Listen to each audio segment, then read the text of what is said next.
Hoje eu quero conversar com você seguindo aquela mesma linha de raciocínio em Gênesis capítulo 1, de quando nós falamos sobre o princípio. E hoje eu quero bater um papo muito especial, voltando o nosso olhar para a continuidade desse texto tão bonito em que a palavra de Deus estabelece a criação. Por isso eu gostaria que você lesse comigo o verso 4 e o verso 5, que diz assim: Viu Deus que a luz era boa e fez separação entre a luz e as trevas. E chamou Deus a luz dia e as trevas noite. E houve tarde e manhã, primeiro dia. Deus chamou luz dia e as trevas noite. Aqui temos dois símbolos usados constantemente nas Escrituras. A presença de luz faz o dia e a ausência dela faz noite. O mesmo se dá com a história da salvação, e aí eu gostaria de fazer um contraponto de Gênesis 1, 4 e 5 com Efésios, capítulo 5, os versos de 1 a 21, que retrata para nós de forma muito significativa aquilo que Deus tem para nós no sentido de percebermos a questão da salvação, a história da salvação. A Bíblia relata que há os filhos da luz e os filhos das trevas, e, ao mesmo tempo, se dando nesse desenrolar da história, como são tratados diante da palavra do Senhor. Os filhos das trevas, eles não têm herança do reino de Cristo. Está no versículo 5 de Efésios, capítulo 5. Visto que eles permanecem debaixo da ira de Deus. Perceba, há apenas duas situações de escolha: correr para debaixo da graça de Deus ou permanecer debaixo de sua ira.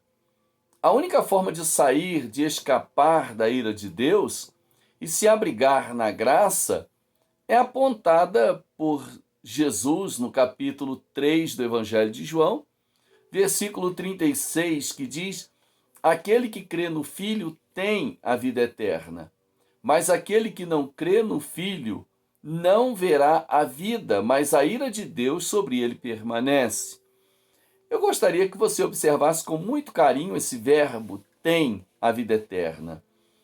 Ele está no singular e ele tem uma observação para nós que está no presente do indicativo. Indica que no presente, naquele momento em que creu, tem a vida eterna. Não vai ter depois, não é possível que tenha antes. Só é possível ter no momento em que crer. Qualquer palavra que diga diferente, contradizendo esta verdade, Paulo chama que ninguém vos engane com palavras tolas. Está no versículo 6 do capítulo 5 de Efésios, que nós estamos fazendo esse contraponto. Observe que o apóstolo Paulo diz que todos nós fomos filhos das trevas. Só deixamos de ser porque cremos, aceitamos a salvação em Cristo Jesus. Está no versículo 8 do capítulo 5.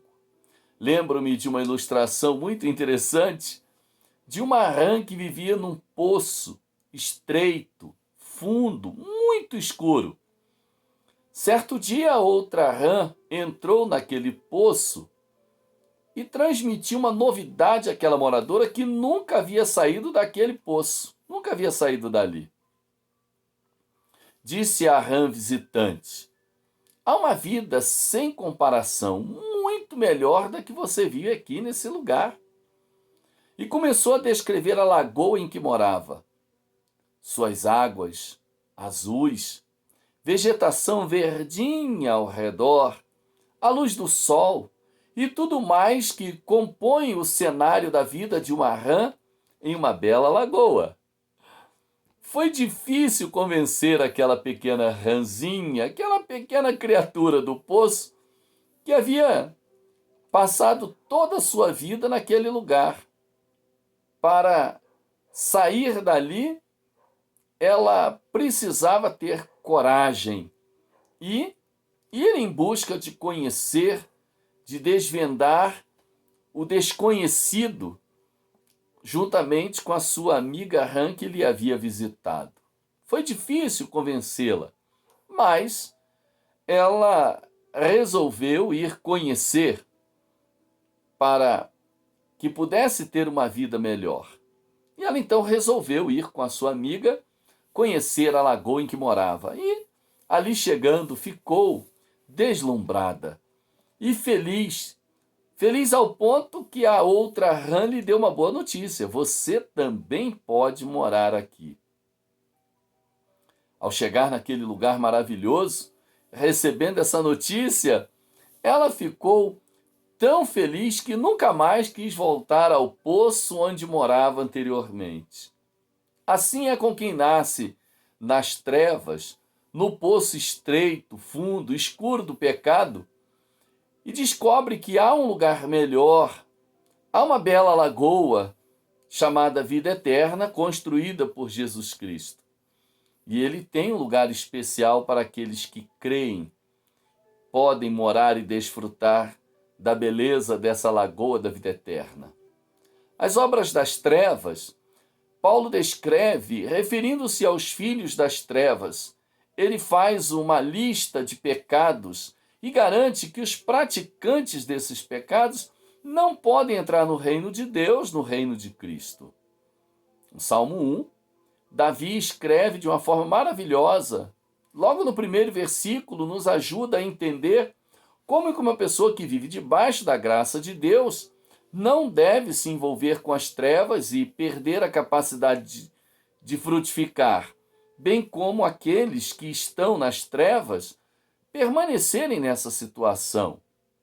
O primeiro conselho de Davi é: não ouça os conselhos dos ímpios, ouça a voz de Deus em sua palavra. Há pessoas que recebem o convite de estar com Jesus, de sair do poço escuro, estreito, do pecado, e ir morar no céu, na bela lagoa preparada por Jesus, mas com vergonha dos seus amigos acabam dizendo: não, isso não é para mim, não estou afim, não é o momento, deixa eu ficar mais velho, ainda sou muito jovem, preciso aproveitar a vida. Alguns acabam com esses relatos absurdos.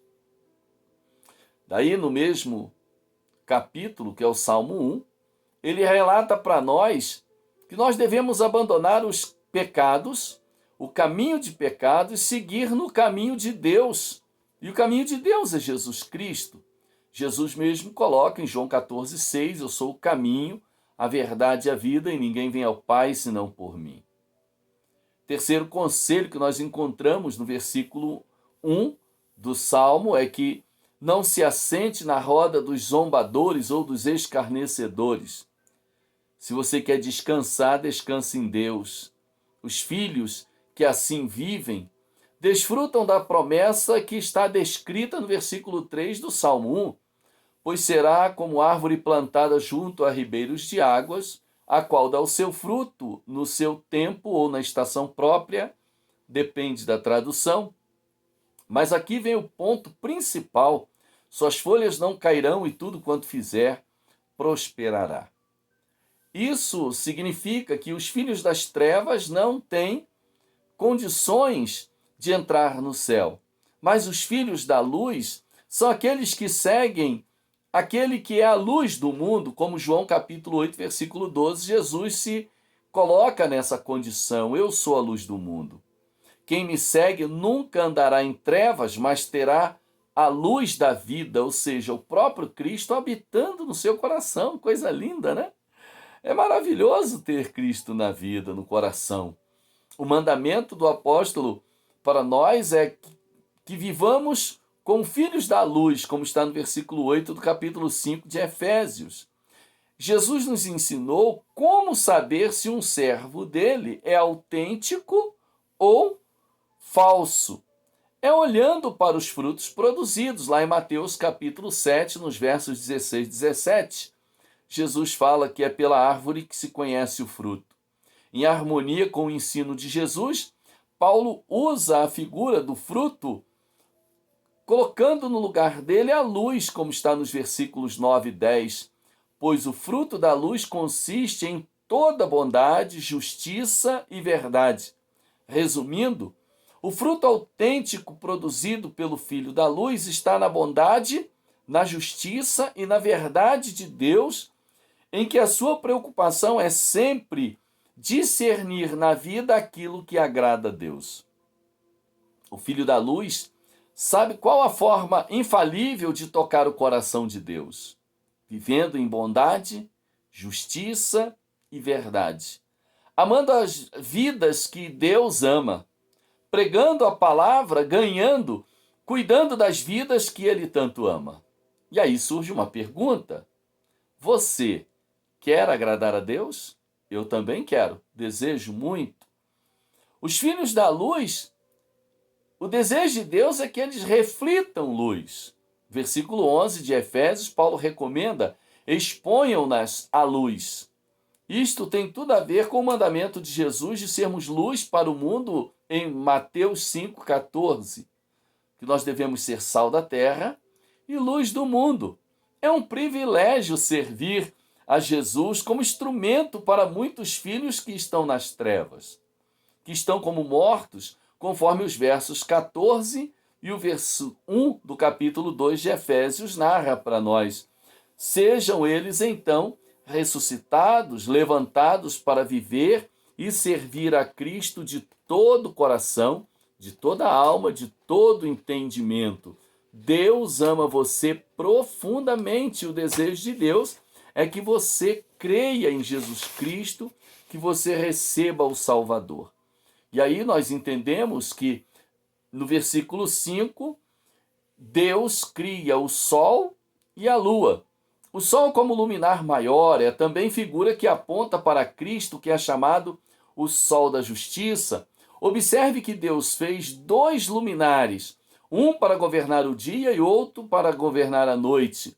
Mas junto com esta, fez ele também as estrelas. O sol é o centro do sistema solar. Em seu redor giram os astros.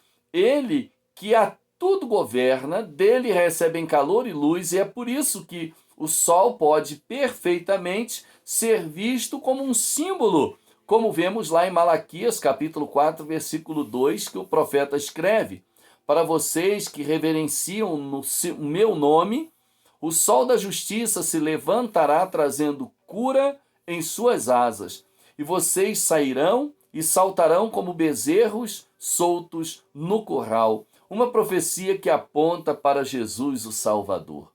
A lua tem por finalidade refletir a luz do sol. Assim, logo o sol se põe, imediatamente ela aparece para cumprir o seu papel e refletir a luz do sol sobre as densas trevas. Às vezes, interpõem-se nuvens, neblinas, cerradas, vapores gelados e outros fenômenos naturais que possam ocultar nossa vista da luz prateada da lua. Mas ela está lá. Assim como o sol é um lindo símbolo de Jesus Cristo, a lua nos lembra admiravelmente a igreja. Assim como a origem da luz na lua está oculta, pois vem do sol, a igreja tem a origem do seu brilho da luz revelada de Cristo que se reflete em um mundo em trevas, através dos seus membros, através dos filhos de Deus, através dos filhos da luz. O mundo só pode conhecer alguma obra de Cristo através da igreja. Vós, como diz Paulo, sois nossa carta, conhecida e lida por todos os homens. E acrescenta: porque já é manifesto que vós sois a carta de Cristo, segundo aos Coríntios 3, verso 2. Surge então uma outra pergunta importante para a gente refletir. Como deve a igreja, então, revelar a glória de Cristo, refletir a sua luz? Assim como a luz da lua não é sua, do mesmo modo acontece com a igreja. ela não é chamada para se mostrar ao mundo, mas para refletir Cristo, fazer Jesus parecer ao mundo, trazê-lo à luz no mundo em trevas. A igreja deve estudar, se aplicar em conhecer e seguir então a Jesus Cristo, assim como a lua insiste em seguir o sol.